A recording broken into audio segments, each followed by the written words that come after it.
Ya, Assalamualaikum dan selamat pagi. Okay, hari ini kita akan masuk bab yang terakhir dalam bab 1 iaitu melakar lukisan melakar lukisan ortografik, lukisan isometri, lukisan oblik dan lukisan perspektif. Okey. So kita akan belajar tajuk melakar. Okey. Kalau semalam kamu dah belajar melukis garisan sempadan dan ruang tajuk. Okey, jadi kamu dah belajar teknik melukis garisan objek dan garisan binaan. Okey. Untuk hari ini kita akan belajar melakar. Jadi melakar ni dia bezalah dengan melukis. Okey, melukis tu dah sampai part akhir lah. Okey, part akhir untuk satu pembinaan. Okey, so bila sebut melakar, masa bila kita melakar? Okey, jadi kalau kita lihat dekat sini, prinsip lakaran. Lakaran ialah proses awal melukis. Okey, kalau dia sebut proses awal, okey, jadi garisan jenis apa yang kamu akan guna? Okey, jadi kalau proses awal melukis, kamu akan gunakan garisan binaan. Okey, bila dah confirm lakaran, baru kita boleh buat garisan objek. Macam tu lah.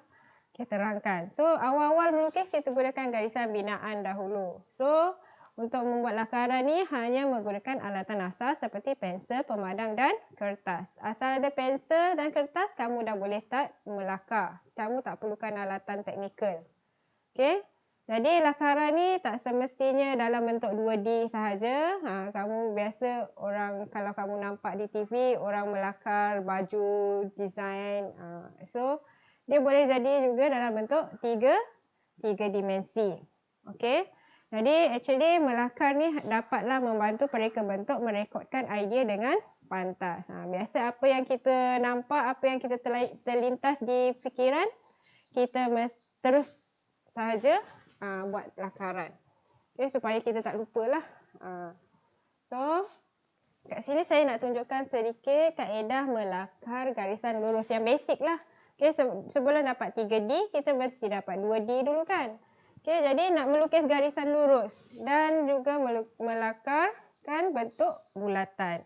Okey, kat sini saya tunjukkan cara untuk melakar garisan lurus. Okey, jadi kaedah pertama dia, langkah kerja yang pertama. Mula-mula sekali kamu dah tentukan dekat mana. Okey, apa yang kamu nak lakar. Okey, kamu tentukan garisan lurus tu titik P dan titik Q. Tak kisahlah namakanlah titik apa pun. Okey, kat sini saya letaklah titik P dan titik Q. Saya tandakan titik dia dulu. Okey, dah tandakan titik. Kemudian, saya mulakan lakaran dari P ke Q. Saya pun melakar dari P ke Q. Saya aim lah dari P nak pergi Q. Buat garisan macam tu kan. Aim macam tu. So, saya pun lakar secara binaan. Okay, kemudian, saya bolehlah sambungkan garisan. Bila melakar ni, tak semestinya lah garisan tu bersambung macam ni. Okay, ni sebab saya buat garisan senang lah. Okay, jadi kalau ada yang terputus-putus, kamu boleh teruslah sambungkan dia. Dapatlah garisan lurus. Janganlah simpi kamu nak. Biasa kalau kamu bila nak suruh garis lurus, kamu garis je. Nampak? Apa akibat dia? Akan ada lengkuk kat sini. So, cara dia kamu aim dulu satu-satu. Aim mana pangkal, mana hujung. Baru kamu lakarkan. Okay, bila kamu simpi sambung, memang dia terpeleot sikit lah. Okay, kemudian saya tunjukkan kaedah melakar bulatan. Okay, kaedah melakar bulatan. Okay, ada dua teknik kaedah melakar bulatan. Okay, yang pertama ialah kaedah jejari. Dan yang kedua ialah kaedah kotak. Okay, jadi kamu kena tahu kaedah-kaedah ni. Mana nak tahu dia keluar dalam soalan bahagian A. Kamu kena tahu apa kaedah dia. Mungkin langkah kerja dia suruh numberkan 1, 2, 3. Kamu mesti tahu. Okey, saya tunjuk kaedah jejari. Okey, untuk melakar bulatan gunakan kaedah jejari. Okey, pertama kamu lakarkan garisan tengah. Okey, garisan tengah ni. Okey. Lakarkan sahaja secara binaan. Okey, dah ada garisan tengah, kamu lakarkan juga garisan yang menyilang. P dengan Q ni tak ada lah. Tak ada. Saya terlupa padam. Okey. Kemudian lakarkan menyilang. Maksudnya kamu akan ada macam ni lah. Okay, garisannya. Dia tak semestinya putus-putus. Okay, dia tak semestinya putus-putus. Kamu lakarkan sahaja garisan. Tak semestinya putus-putus. Okay, dia nak tunjukkan garisan menyilang tu sebenarnya. Okay, nombor 3. Apa yang kamu buat? Tandakan anggaran jejari pada setiap garisan. Agak-agaklah jejari kamu nak tinggi mana. Okay, katakan yang pertama. Dia nak tinggi macam ni. So, yang lain tu agak-agaklah dari sini ke sini jarak dia lebih kurang. So, ini panjang sikit dah dia punya ni. Okay. Kamu tandakan 4 dulu yang utama. Lepas tu, boleh masuk yang tengah. Tandakan yang 4 ni dulu. Sorry. Bukan yang ni. Kamu tandakan yang ni. Yang memang kamu dah tahu nak buat kat situ kan.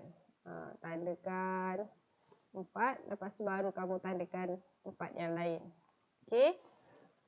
Dah tandakan garisan. Lakarkan lengkok melalui titik yang telah ditandakan. Lepas tu kamu sambunglah setiap. Jangan sambung semua sekali. Agak-agak macam tu. Okay. Lakar. Dia tak semestinya tepat kan. Bila dah confirm barulah kamu boleh. Nampakkan macam bulatan macam tu. Okay. So, itu kaedah melukis bulatan gunakan kaedah jejari. Ada juga kaedah kotak. Okey, kaedah kotak. Kamu boleh lihat rujuk di buku teks melakar bulatan menggunakan kaedah kotak. Bentuk-bentuk 2D ada ditunjukkan di dalam buku teks. Okey, kamu boleh rujuk sahaja di sana. Okey, kemudian kita nak melukis bentuk 3D. Okey, bila bentuk 3D, okey, kamu lihat dia mesti adalah ada perkadaran yang sesuai. Okey, contohnya katalah kamu nak buat apa? Rumah. Okey, kalau dulu-dulu kamu lukis bentuk 3D, melukis je. Contoh macam ni. Okey, contoh. Kamu pun lukis. Tak betul tak tidak. Okey, so ini kamu lukis bentuk ni. Adakah dia perkadaran dia sesuai? Lepas tu kamu pun lukis pintu dia sebesar-besar pintu. Betul ke pintu ni setinggi bumbung ni? So, kamu mestilah melakar dengan perkadaran yang sesuai. So, anggarkan dimensi objek yang sebenar menggunakan jari atau pensel melalui pemerhatian dari sudut pandangan mata. Sesuai ke tidak, betul ke nanti selalu kan kamu lukis tingkap macam kosong je kan, tingkap nak sebesar-besar ni tingkap, betul ke macam ni? Okay, so ikut keadaran yang sesuai. So terdapat berbagai teknik melakar bongkar dan jenis-jenis lukisan. Okay, contohnya salah satu yang saya tunjuk dekat sini ini ialah lukisan oblik sebab kat sini tegak, okay, kat sini tegak, sini condong. So dia adalah oblik. Okay, ada lagi lukisan ortografik. So, kamu kena tahulah macam mana lukis ortografik. Okay, kalau yang belajar RPT dah belajar kot ortografik. Dia ada pandangan atas, okay, pandangan hadapan. Okay, pandangan atas dengan pandangan hadapan dia punya kelebaran adalah sama. Okay, nak lukis pandangan sisi, okay, kena ada sudut 45 darjah. Okay, so agak-agaklah kamu agak-agak. Semua ni pakai pensel sahaja. Tak perlu gunakan alatan. Agak-agak dia lurus macam tu. Ini ketinggian dia sama pandangan sisi. So, ini namanya lukisan ortografik. Ortografik menunjukkan lukisan 2D lah. Dari pandangan atas, pandangan hadapan, pandangan sisi. Ini 2D. Okay, ini apa tadi? Ini ialah oblik. Okay, ni ialah oblik. Ni ialah ortografik. Okay, isometri dia macam ni lah. Isometri dia ada paksi condong dia kiri dan kanan 30 darjah. Okay, ni isometri. Katalah kamu nak lukis meja ni, sesuai ke tidak, kakinya betul ke, lakar. Okay, nampak sebelah sini. Ini ada kaki sebelah sini. Ini kaki meja sebelah sini. sebelah sana nampak ke tidak, sesuai ke tidak. Yang ini ada kan sikit mesti nampak, macam tu. Okey, ini ialah lukisan isometri. Satu lagi ialah lukisan perspektif. Adalah teknik dia dalam buku teks. Okey. So, kamu kena lukis mengikut perkadaran yang sesuai. Okey. Kamu boleh rujuk di muka surat 27 dan hingga 33. Okey. So, itu ialah teknik lakaran. Jadi, dalam kelas akan datang, kita akan masuk bab 2 lah. Okey.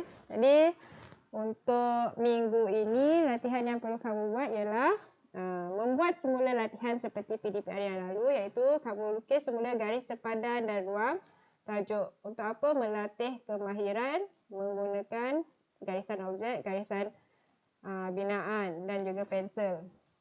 Kemudian, kerja kamu ialah menyiapkan semua yang ada dalam buku kerja. Bab 1 iaitu tajuk pengenalan kepada JKT semua sekali. Jadi kamu ada masa seminggu untuk menyiapkan dan tarikh hantar ialah seminggu dari sekarang iaitu 15 hari bulan 2. Okey, so sekian, kita jumpa lagi dalam kelas akan datang. Terima kasih.